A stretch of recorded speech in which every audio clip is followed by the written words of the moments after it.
Shalom Uvracha.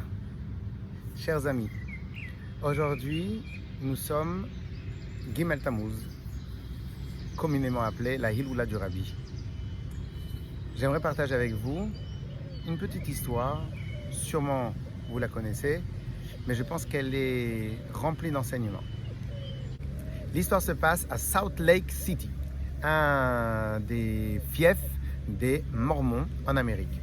Et nous avons un des shluchim, en tout cas journaliste du Kfar Chabad, qui était, ou de passage là-bas, il avait quelque chose à faire là-bas. Et je vous raconte l'histoire telle qu'elle est écrite. Et il était dans l'aéroport, il attend qu'on lui trouve son avion, que l'avion, pour New York, pour JFK, soit là. Tout d'un coup, on nous appelle, Shalom Alperin, mon cher Shadir Shalom Alperin, your flight, vous avez votre avion. Et donc, très bien. Bon, maintenant, il cherche à droite, à gauche, pour voir s'il n'y a pas un Yehudi, un Ben Israël, sur lequel on peut faire un travail, mettre les tefilines. Bon, il n'y a personne. Bon, il s'est dit, dommage, il n'y a personne. Bon, il rentre dans l'avion, et tout d'un coup, un grand Shalom Aleichem l'attend. Waouh, là, il s'est dit, super, magnifique, quel bracha, j'ai rencontré un Yehudi dans l'avion. Dès qu'il s'assoit, tout d'un coup, c'est un Israélien qui vient lui dire Shalom Aleichem, Shmi Yossi, mon nom c'est Yossi, je suis missionnaire mormon. Oh là là là là, qu'est-ce qui se passe? C'est-à-dire, sur tous les Bnei Israël que j'attendais, le seul qui s'assoit à côté de moi, c'est un Yehudi que malheureusement il est parti dans l'autre côté et c'est un missionnaire mormon. Oh là là, maintenant comme Baruch Hashem, les Bnei Israël, ils ont la tête dure. Et donc, qu'est-ce qui se passe? Le missionnaire, le Yossi en question, il voit Shalom Alperin, monsieur Alperin, qui est religieux, avec la barbe, le chapeau, il commence à essayer de lui vendre, missionnaire mormon. Alors tout de suite, Shalom Alperin met le hola et lui dit, mon cher ami, ça ne me concerne pas, donc ou bien on parle des choses sympathiques, si c'est pour me parler comme ça pendant le voyage, laisse tomber. Et donc comme ça, pendant le voyage, il ne parle pas trop, à chaque fois Yossi, il essaye un peu de parler. Et à un moment, il lui demande, bon, Shalom Aleichem, cher ami, mais pourquoi vous allez à New York? Qu'est-ce qui vous arrive d'aller à New York? Et là, le Rav Alperin, il se pose une question, il se demande, oh, qu'est-ce que je vais faire? Est-ce que je lui dis pourquoi ou je lui dis pas pourquoi? Si je lui dis que je vais chez le Rabbi, il va sûrement me casser la tête avec ça.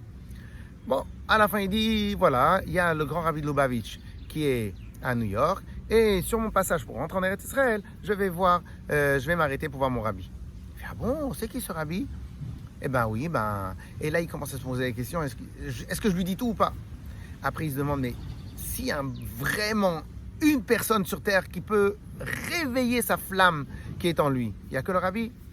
Et donc il lui dit, voilà, le Rabbi tous les dimanches il distribue $1, je vais sur le chemin pour aller en Eretz Israël, je vais le voir. Bon, il distribue des dollars.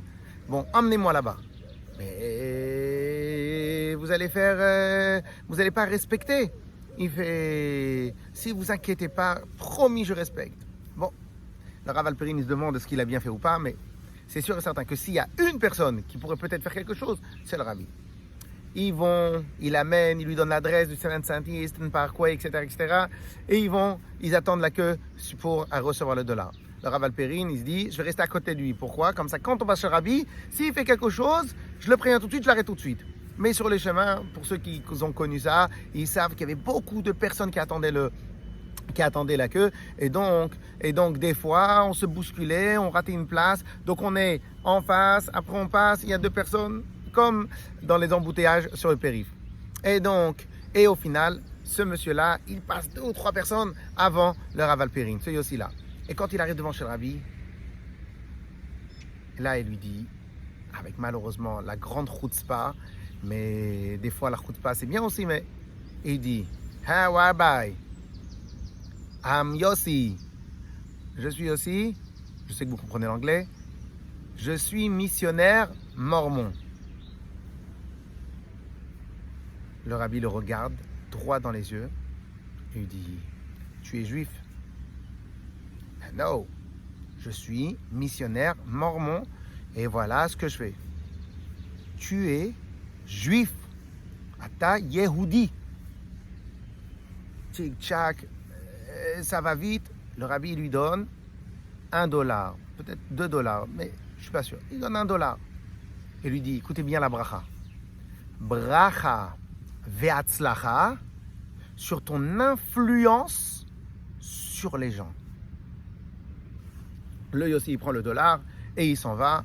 L'autre, il voit, il est décomposé, le Rav Alperin est décomposé. Il dit, mais qu'est-ce qu'il fait comme ça? Il parle. Il se retrouve là-bas, à côté du métro, et le Rav Alperin lui dit, mais je t'avais dit de te comporter comme il faut. Ouais, bon, ça va, j'ai rien fait de spécial. Mais bon, votre rabbi, il parle pas trop, mais de toute manière, il m'a donné ce que je voulais. Il m'a donné une bénédiction pour mon influence sur les autres. Et je vais l'utiliser, cette bénédiction. Et alors, Rav Alperin, il dit, mais qu'est-ce que j'ai fait? Il a reçu une bracha du rabbi pour l'influence sur les autres en tant que missionnaire mormon. Il ne sait pas ce qu'il a fait. L'histoire, pour l'instant, s'arrête là.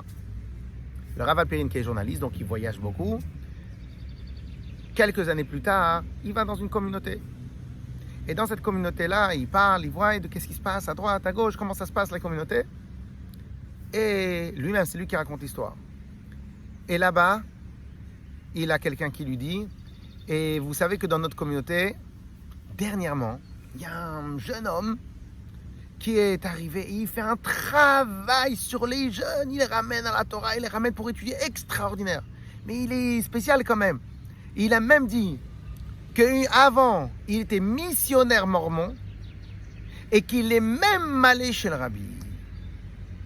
Le seul qui connaissait vraiment la profondeur de cette histoire-là, c'est ce Rav Alperin. L'enseignement que j'aime particulièrement de cette histoire, c'est que le rabbi n'a fait que exécuter ce que lui-même il prône à l'intérieur de ses enseignements. Premièrement, tous les Bnei Israël aiment la Torah et les mitzvot, et qu'il n'y a rien qui peut entacher l'âme du Ben Israël.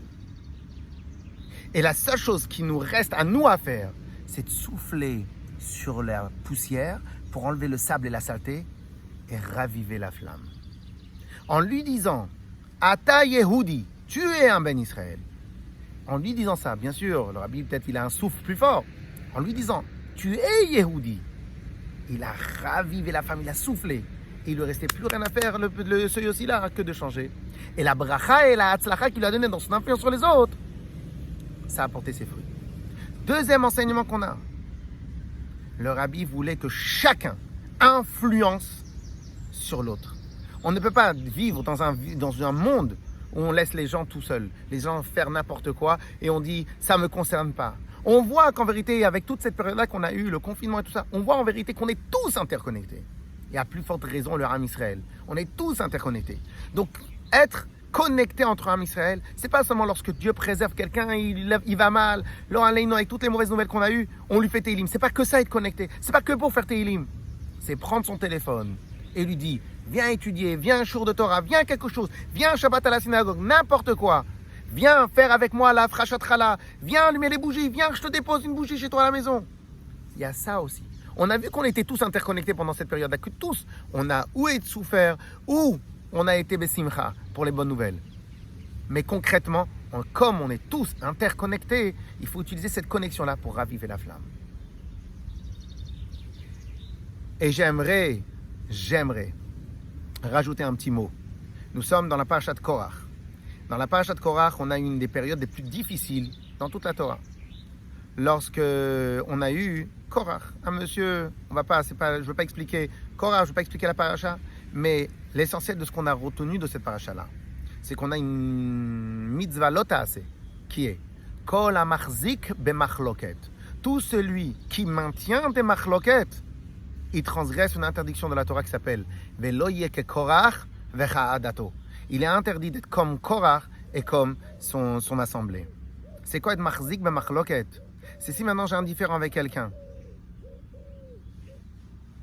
Et que des fois, cette personne-là, quand elle me rencontre dans la rue, elle veut venir me voir pour me dire, pour m'expliquer. Écoutez bien. Et moi, je le vois au loin. Je change de trottoir. Parce que je ne vais pas avoir de connexion avec lui. On transgresse. Tout celui qui maintient une machloket. Si quelqu'un il m'appelle pour m'arranger, pour autre chose, quelqu'un avec qui je suis énervé, et je ne réponds pas exprès, donc, Be'ezrat Hashem, que dans ce jour-là extraordinaire, que chacun y prend des forces, chacun y réfléchit sur ces quelques points qu'on a vus, qu'en vérité, notre travail à nous, c'est de souffler sur la femme, raviver la flamme, dépoussiérer, et Akadosh Baruch Hu et la Neshama, elle va faire son travail tout seul. Notre deuxième travail, c'est de beaucoup influencer sur les autres. Ça fait partie de notre mission. Et troisième point, tout ça, Be'avat Israël, Be'shalom, Be'achdut, avec unité Bezrat Hashem. Donc voilà, aujourd'hui, il est de coutume de faire un pan, d'écrire une petite lettre qu'on envoie au rabbi. Je vais envoyer ce message-là aussi sur les réseaux et on va envoyer un message pour faire la petite lettre. Donc Bezrat Hashem, que chacun puisse rajouter aujourd'hui un peu dans Taïlim, encore un petit fil avec plus de ferveur et avec encore plein de choses. Bezrat Hashem pour ramener la Geoula. Bezrat Hashem, Bekarov Mamash, Amen, Kani Ratzon. Be'atzlacha tout le monde, Good Shabbos et Mashiach tout de suite.